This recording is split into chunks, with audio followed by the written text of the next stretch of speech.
గోవిందాయ నమః. అందరికీ జయ శ్రీరామ్. కృష్ణం వందే జగద్గురం. భగవద్గీత 2వ అధ్యాయము 71వ శ్లోకం. విహాయ కామాన్య సర్వాన్ పుమాంశ్చరతి నిస్పృహః నిర్మమో నిరహంకారః సశాంతిమధిగచ్చతి. కోరికలన్నింటినీ త్యజించి మమత అహంకార స్పృహారహితుడై చరించు పురుషుడు శాంతిని పొందినవాడగును.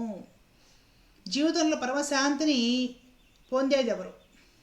ఎలా ఉంటే పరమశాంతి శాశ్వతమైన సుఖము కలుగుతుంది, ఎలా ఉంటే తరిస్తారు, ఎలా ఉంటే భగవంతుడిని చేరగలుగుతారు, ఎలా ఉన్నవాళ్ళు జీవితం అంతా శాశ్వతమైన ఆనందంతో ఉంటారు అనేది పరమాత్మ ఈ శ్లోకంలో మనకి చెప్తున్నారనమాట.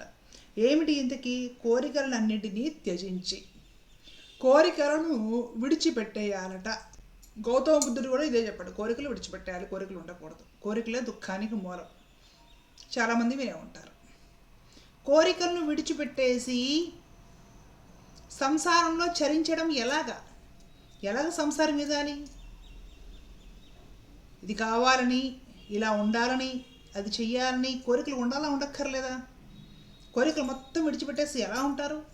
నిద్ర లేచిన దగ్గర నుండి నిద్రపోయేంత వరకు రకరకాల కోరికలు ఆలోచనల పరంపర కొనసాగుతూనే ఉంటుంది మనసులో. మరి నిద్రపోయే కాసేపు అప్పుడు కూడా ఈ ఆలోచనలకు తగ్గట్టు కళలు వస్తూ ఉంటాయి. ఆ కళలు కూడా అయ్యో ఇలాంటి కళ వచ్చిందే పీడకళ అని మనం భయపడుతూ ఉంటాం. మనకో మన వాళ్ళకో మనకు సంబంధించిన దానికో ఏదో జరుగుతుంది అనే భయము ఆ కళ కూడా మనల్ని ప్రశాంతంగా ఉండనివ్వదు.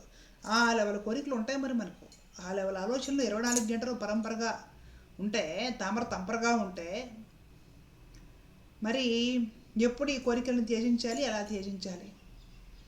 కోరికలను త్యజించడము అంటే జాగ్రత్తగా మీరు గమనించాల్సిన విషయం ఏమిటో తెలుసా? నాకు ఇది కావాలి, అది కావాలి అనే పాకులాట మానుకోండి, తగ్గించండి అని అర్థం. జీవితంలో ఒక ఇల్లు కట్టించుకోవాలి అనుకున్నాం ఉదాహరణకి. ఆ కోరిక ధర్మబద్ధమా కాదా అంటే, మనిషి తన కుటుంబము ఉండడం కోసము ఏదో కనీస సౌకర్యాలతో ఒక ఇల్లు ఉండాలంటే ధర్మబద్ధమే. అదేమి పెద్ద కోరికల లిస్టులోకి ఏమి రాదు. దానికోసం ఏం చేయాలి? ఆ సంకల్పం చేసుకున్న తర్వాత నీకున్న స్థితిని అనుసరించి చక్కగా ప్రయత్నం చేయాలి, కర్మ ఆచరణ చేయాలి, కష్టపడాలి. నీవు ఏ రూట్లో ఏ వృత్తి పట్టుకొని పెడుతున్నావో అందులో చక్కగా కష్టపడాలి. అధర్మానికి స్వార్థానికి తావు లేకుండా పనిచేయాలి. చేసి ఇది సంపాదించి ఇక ఇల్లు కట్టుకుందాము అనే ఆలోచనతోటి నీవు పనిచేయడంలో తప్పులేదు, అంతవరకు కరెక్ట్ కూడా. కానీ ఖచ్చితంగా ఇది ఇలాగే చేయాలి, ఈ టైం లోపల అయిపోవాలి, నాకు ఇది ఇలాగే ఉండాలి, ఇదిలా జరగకపోతే నా లైఫే వేస్ట్ అనే ఒక ఫలితం మీద విపరీతమైన ఆసక్తి పెట్టుకోకూడదు. కోరికలను వదిలేయడం అంటే అర్థం అది. ఫలితం మీద ఆసక్తిని వదిలే, మంచి పనులు చేయి, జీవితంలో నీకు ఉపయోగపడేవి, నీవు చేయాలనుకునేవి చక్కగా ఆచరించు, ప్రయత్న లోపం లేకుండా చక్కగా కౌశలంతో ఆచరించు. కానీ దాని మీద కోరిక, నీవు ఏదైతే పని చేసావో దాని మీద, ఈ ఫలితం మీద కోరిక వదిలేయి. కోరికలను త్యజించడం అంటే అది. ఒకవేళ నీవు ఆశించిన ఫలితం రాకపోవచ్చు, అప్పుడు నువ్వు నిరుత్సాహపడవు, ఫలితం మీద ఆసక్తి వదిలేకపోతే మరలా ప్రయత్నం చేస్తావు. మరలా నీవు ఆశించిన ఫలితం రాకపోవచ్చు, మరలా ప్రయత్నం చేస్తావు. ఎన్ని ప్రయత్నాల తర్వాతనో ఆ పని అవుతుంది, సఫలీకృతం అవుతుంది. అయినందుకు ఆనందం కూడా అక్కర్లేదు, ఒక అనుభవం నీకు కలుగుతుంది. కాబట్టి కోరికలను త్యజించడం అంటే ఫలం మీద ఆసక్తిని త్యజించు. నీ కర్మ ఏదో నీవు ధర్మబద్ధంగా ప్రతిఫలాపేక్ష రహితంగా చేసుకుంటూ అలా ఉండటం వల్ల నీకు శాంతి కలుగుతుంది. అలాగే మమత అహంకార స్పృహారహితుడై, మమత విడిచిపెట్టాలి, అహంకారం విడిచిపెట్టాలి, స్పృహ దాన్ని విడిచిపెట్టాలి. మనదైతే, మన వాళ్ళైతే, మనకి నచ్చినవైతే, ప్రియమైనవైతే విపరీతమైన మమకారం ఉంటుంది వాటి మీద. మనవి కానివి, పరాయివైతే, నచ్చనివైతే, మన వాళ్ళు కాకపోతే దూరంగా పెట్టేస్తాం, పెద్దగా పట్టించుకో. ఏదైనా మనం నొప్పి అనిపించేది మన వస్తువులైతే, మన వాళ్ళైతే, మనదైతే ఇంకొకరితో పెద్దగా మనం నొప్పి అనిపించదు. పోగొట్టుకున్నప్పుడు, డ్యామేజ్ అయినప్పుడు. ఈ అతి అటాచ్మెంట్కి మమకారం అని పేరు. దాన్ని వదిలించుకో, తగ్గించుకో అని చెప్తున్నాడు పరమాత్మ. దానివల్ల కూడా ఇబ్బందులు ఏర్పడతాయి. నీకు ప్రేమైనది నీకు చేజారిపోతేనో, ప్రేమైన వాళ్ళు నీకు కనపడకుండా లేకుండా వెళ్ళిపోతేనో, నీకు ప్రేమైన వస్తువు కనపడకుండా నీకు లేకుండా పోతేనో, దక్కకుండా పోతేనో, ఇంకెవరికో దక్కితేనే దానివల్ల నువ్వు ఎప్పుడు శాంతంగా ఉండలేవు. కాబట్టి మమకారం తగ్గించుకోమని చెప్తున్నాడు పరమాత్మ. ఈ మమకారం ఏ రేంజ్లో ఉంటుందంటే, అది మన పిల్లలు ఉన్నారనుకోండి ఉదాహరణకి, వాళ్ళ మీద విశేషమైన ప్రేమ ఉంటుందన్నమాట. వాళ్ళ ప్రతి విషయము జాగ్రత్తగా చూడాలి. అదే ఎదురింటి వాళ్ళు పక్కింటి వాళ్ళ పిల్లలు మనంత పిల్లలే ఉన్నారనుకోండి, వాళ్ళ మీద మనకు పెద్దగా ఏం అనిపించదు. పైగా అంత చిన్న పసిపిల్లల మీద సాడీలు చెప్పేవాళ్ళు ఉంటారు, అంత చిన్న పసిపిల్లలను కూడా విసుకునే వాళ్ళు ఉంటారు, అంత చిన్న చిన్న పసిపిల్లల్లో దోషాలు ఎతికే వాళ్ళు కూడా ఉంటారు. ఏమిటంటే అజ్ఞానం, మమకారం విశేషంగా పెరిగినప్పుడు కూడా అజ్ఞానం ఏర్పడుతుంది. మనదైతే, మన వాళ్ళైతే, మనకి ఇష్టమైనది అయితే ఎలా ఉన్నా మనకి తెగ నచ్చేస్తుంది. అది దానిలో దోషం ఉన్నా మనం దాన్ని దాచిపెట్టేసుకుంటాం. మనది కాదు అనే కళ్ళతో చూస్తే అది ఎంత గొప్పదైనా మనకు దోషభూయిష్టంగా కనపడుతుంది, లోపభూయిష్టంగా కనపడుతుంది, పరాయిదిగా కనపడుతుంది. మనకి దాని మీద అపేక్ష ప్రేమ ఉండదు. ఇది వదిలేసి అందరినీ అంతటిని కూడా సమానంగా దైవీ భావనతో, భగవంతుడి చైతన్యం అందరిలో ఉంది అని ఒక భావనతోటి చూడడము మంచి విషయం. ఈ మమత అంటే నాది, నా వాళ్ళు, నా వస్తువు అని దాన్ని గట్టిగా పెట్టేసుకోవడము, మనతోటి ఉండాలని కోరుకోవడం, దాన్ని అతి ప్రియంగా భావించడం. దీని వలన అది కోల్పోయినప్పుడు, అది మనకి అనుకూలంగా లేనప్పుడు, లేకపోతే అది అసలు మన కళ్ళ ముందు లేకుండా పోయినప్పుడు మనకి విశేషమైన దుఃఖం కలుగుతుంది, శాంతి కలగదు. కాబట్టి ఈ మమత అనేది బాగా తగ్గించుకో, కుదిరితే వదిలేయి, అన్నిటినీ సమానంగా చూడ నేర్చుకొని పరమాత్మ చెప్తున్నాడు. ఇంకొకటి అహంకారం. ఈ మనోబుద్ధి ఇంద్రియాల వలన ఈ అహంకారం ఏర్పడుతుంది అన్నమాట.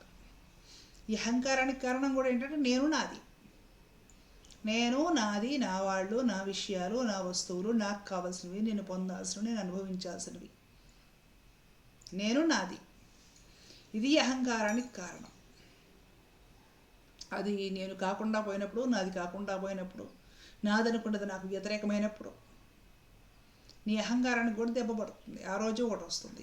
అలా మీరు అహంకారము, దురహంకారం దుర్యోధనుడికి కూడా ఉంది. ఏమైంది? వాడు అహంకారం వల్లనే వాడికి తిప్పలు వచ్చాయి చివరిలో. రావణాసురుడు కూడా అలా మీరు అహంకారం ఉంది, ఏమైంది? అహంకారం వల్లనే తిప్పలు వచ్చేసాయి తనకు, తన వంశానికి, కుటుంబానికి, మొత్తానికి కూడా. కాబట్టి నేను నాది అనే ఒక తీవ్రమైన అహంకారం తగ్గించేసుకో, అప్పుడు నువ్వు ప్రశాంతంగా ఉంటావు, తృప్తిగా ఉంటావు అని చెప్తున్నాడు పరమాత్మ. స్పృహారహితుడై విషయాల పట్ల ఎక్కువగా మనసు పెట్టకు. జరుగుతూ ఉంటాయి ప్రపంచంలో. ప్రతిదానికి ఓవర్ రియాక్ట్ అయిపోవడం, ఓవర్ ఎమోషన్ అయిపోవడము, ఓవర్గా ఫీల్ అయిపోవడము. ఈ మధ్య కాలంలో ఎమోషన్స్ బాగా ఎక్కువైపోయినాయి. ప్రతి చిన్న విషయానికి ఎమోషన్ అయిపోవాలి, ప్రతి చిన్న విషయానికి ఓవర్గా ఫీల్ అవ్వాలి, ఓవర్గా రియాక్ట్ అవ్వాలి. ఎందుకు ఇంత స్పృహ? ఏమవుతుంది? ప్రపంచం, లోకం ఎప్పట్లాగే ఉంది. భూమి ఎప్పుడులా గుండ్రంగానే ఉంది, ఆకాశం విరిగి ఇంకా మీదేం పడల.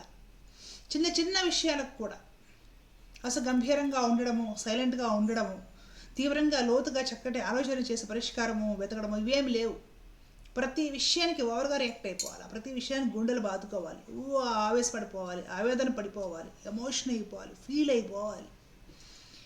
ఏటిని కంట్రోల్ చేసుకొని పరమాత్మ భగవద్గీతలో చెప్తున్నాడో మనం అసలు కంట్రోల్ చేసుకోం కదా. ప్రతిదానికి అక్కడ ఎమోషన్ పండించాలి సందర్భానికి తగ్గట్లు.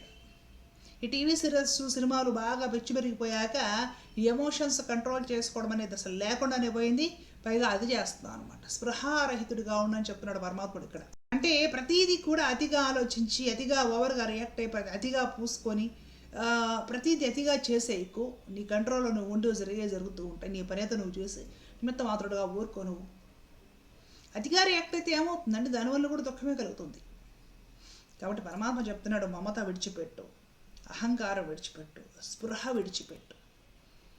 ఇవి నిన్ను నాశనం చేస్తాయి, ప్రశాంతంగా ఉండనివ్వకుండా చేస్తాయి, నిన్ను మనశ్శాంతిగా ఆనందంగా ఉండనివ్వవు. ఇవి విడిచి చూడు, అప్పుడు కూడా నువ్వు ఉంటావు. అప్పుడు ఈ భూమి ఉంటుంది, ఈ సంసారం ఉంటుంది, కానీ నీవు ఆనందంగా ఉంటావు. నీవు ఆశించిన దానికంటే ఎక్కువ ఆనందము, సంతృప్తి నీకు అప్పుడే కలుగుతుంది. అలా స్పృహారహితుడై చరించు పురుషుడు శాంతిని పొందిన వాడను. అలాంటి మనుషులకి శాంతి కలుగుతుంది. కాబట్టి ఫలమును ఆశించి ఏవేవో రకరకాల ఆచరణలు చేయడము, రకరకాల అక్కర్లేని కోరికలు, ఈ వెంపర్లాట విడిచేయి. దీనివల్ల నీ మనశ్శాంతి పోతుంది. విపరీతమైన మమత, నాదైతే, నా వాళ్ళైతే, నాకు ఇష్టమైనవైతే, నావి ఈ మమత, నేను నాది అహంకారం, ఊరికి ఓవర్ రియాక్ట్ అయిపోయేసేసి, ప్రతిదానికి ఊరికి ఎమోషన్ అయిపోయేసేసి, ప్రతి విషయంలోనూ వేలు పెట్టి, ప్రతి విషయంలోనూ కలబెట్టి ఈ స్పృహ తగ్గించుకో. అలా నీవు చరిస్తూ ఉంటాయి ఈ సంసారం నందు పరమశాంతిగా, సుఖంగా, ఆనందంగా ఉండగలుగుతావు అని పరమాత్మ భగవద్గీతలో 2వ అధ్యాయంలో ఈ 71వ శ్లోకంలో చెప్తున్నారు. కాస్త తెలుసుకొని ఎంతో కొంతైనా కంట్రోల్లో ఉండి, మన హద్దుల్లో ఉండి భగవంతుడు చెప్పిన విధంగా నడుచుకుంటే మనం సుఖపడతాము, బాగుపడతాము, మనశ్శాంతిగా బ్రతకగలుగుతాం. ధర్మో రక్షిత రక్షిత. జై శ్రీమన్నారాయణ. కృష్ణ.